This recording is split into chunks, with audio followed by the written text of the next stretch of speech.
Well, I'm glad you didn't ask this about 4 months ago because the answer would have been different. I would have said, no, I am not writing a book.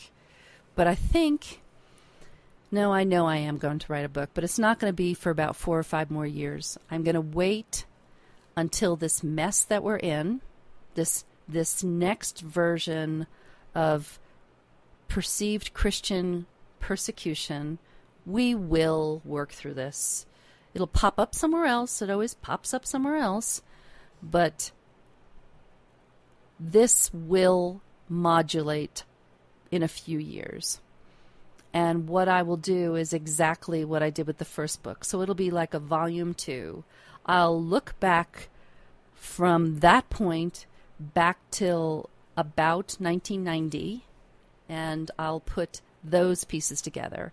I mean, even as I say that, I think, who do I think I am to be able to do that? But I would have also said that on the first book too.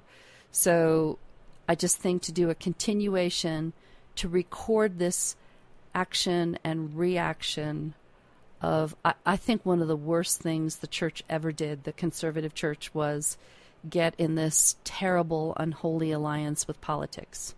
It's been destructive to both organizations, both conservative Christianity and to conservative politics. And that is the book part a few years forward. But what I'm working on now is creating webinars, series of webinars that follow the book, and the intentions and the target groups will increase and will also become more narrow. So I totally envision doing a set of webinars for pastors and religious leaders, trying to explain a little bit more and taking time on things that I know they're concerned about. And in the short-term future, I keep getting asked a question for Bible study groups that are very brave and want to do some kind of Bible study, but nobody's done a Bible study guide yet, or a study guide. I'm very close to Matthew Vines. I'm on his board, and he hasn't done a study guide for his book. I don't know why. I'll have to ask him.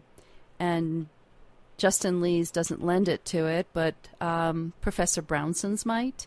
But I haven't seen anyone do a full study guide, a compendium book that goes along with a book. And I think my book is really well suited to it. So after I get back from Charlotte Pride, I've got a record 31 days at home.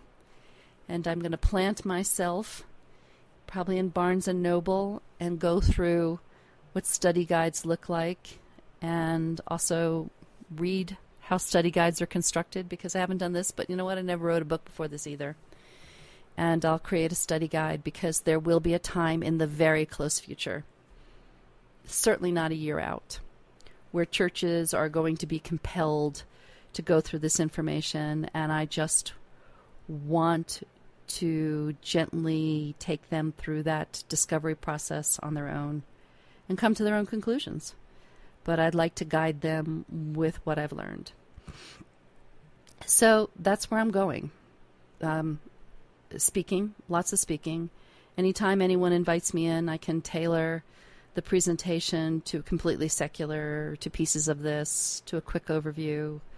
From 1 hour to 8 hours, I can teach on this topic. So continuing to teach, doing work with Yvette Cantu Schneider, because she was in the religious right, as a policymaker for Family Research Council, and as a head of women's ministries for for Exodus International. So we're going after funding.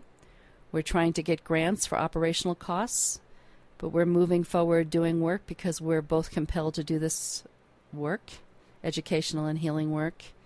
And at some point, someone with some extra bucks, big extra bucks, will think that we are worth it. We're a pretty rare combination in what we know and how we handle things, but also that we're women.